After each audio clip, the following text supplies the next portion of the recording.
在完成了布雷顿角国家公园的3天2夜的行程之后，我想谈一谈在这个国家公园旅行的感受和体验是怎么样的。布雷顿角这个国家公园分为3个部分，不论是顺时针还是逆时针行走，在第1阶段和第3阶段都是海边的景色，而中间那部分呢是在山里面。我先说一说我对布雷顿国家公园的景色的感受。不论你从白德戴克逆时针行走，还是从 Chattycamp 顺时针行走，从这2处呢进入国家公园都要经过游客信息中心，然后就进入了海边的沿岸景色。这个景色对于在海边行走来讲，很多海边的景色其他的地方也有，很多的景色都雷同，并没有特别惊艳之处。如果继续往前走呢，就进入了山里面。在山里面可以看到瀑布、森林和小溪，还有 Skyline Trail， 这个是这个国家公园最有特色而且最有亮点的一个景点。 Skyline Trail 这个景色呢是其他地方不具备的，是这个国家公园景色中的精华。但是在这个国家公园旅行也有一些感觉不太舒服的地方。由于这个国家公园呢非常大，方圆有几百平方公里，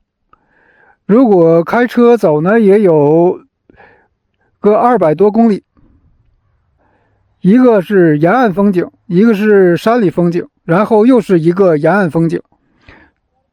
这3个部分呢被2个自然村给隔开了，一个是 Cape North， 另一个是 Pleasant Bay。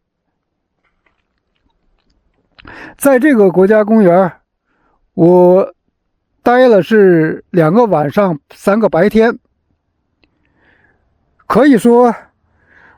并没有完全的尽兴在这个国家公园的旅行。这是因为晚上呢要想着在哪过夜，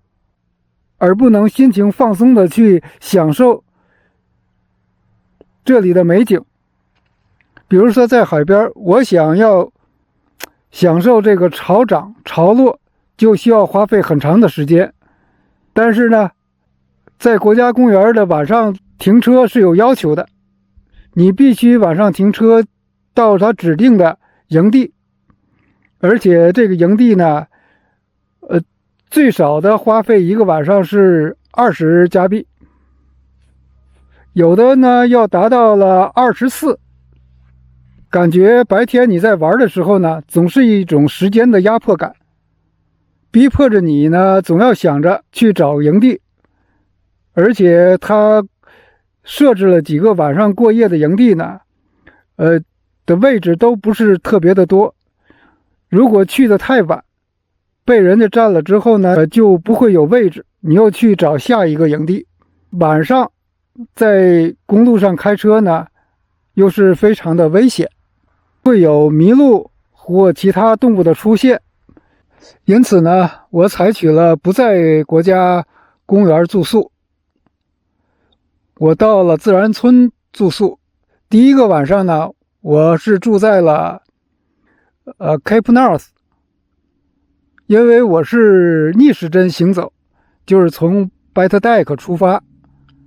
然后逆时针呢就走这个海岸边，看了海岸边的景色。但是就是这样也没有玩得尽兴。其中我比较喜欢的几个海滩呢停留的时间并不长，只看到了潮涨，没有看到潮落的时候的景色。唯一的遗憾呢是没有拍成日出，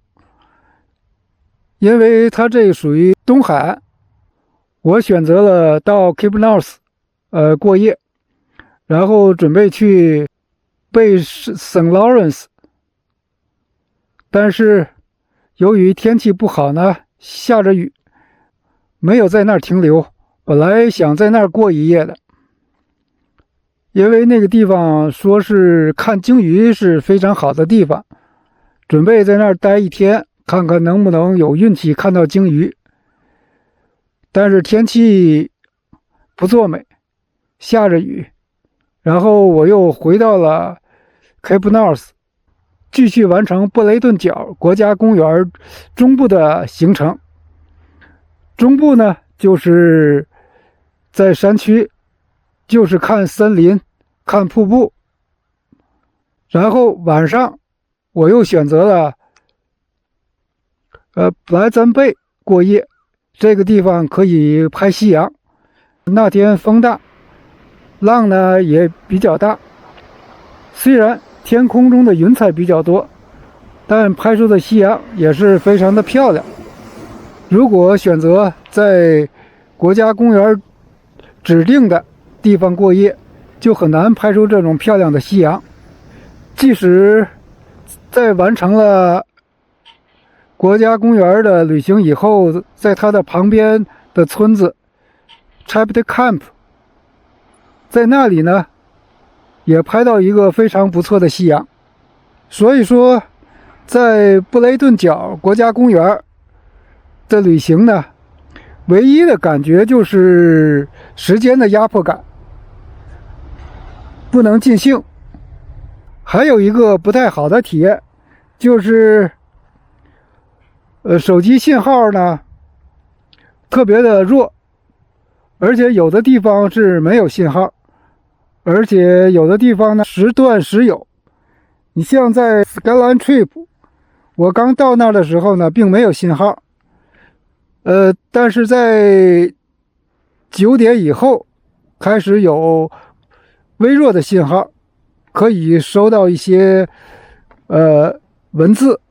但是收图片的话呢会非常的慢。这个就是我在国家公园旅行的体验。景色唯一精华的部分就是 Skyline Trail， 然后旅行中呢有时间的压迫感，不能放松心情的去享受那里的风景。还有就是网络信号不是每个地方都有，也不是每个地方的信号呢都特别的强。这3点是我在布雷顿角国家公园旅行中的感受。这期的视频就到这里了，下次见。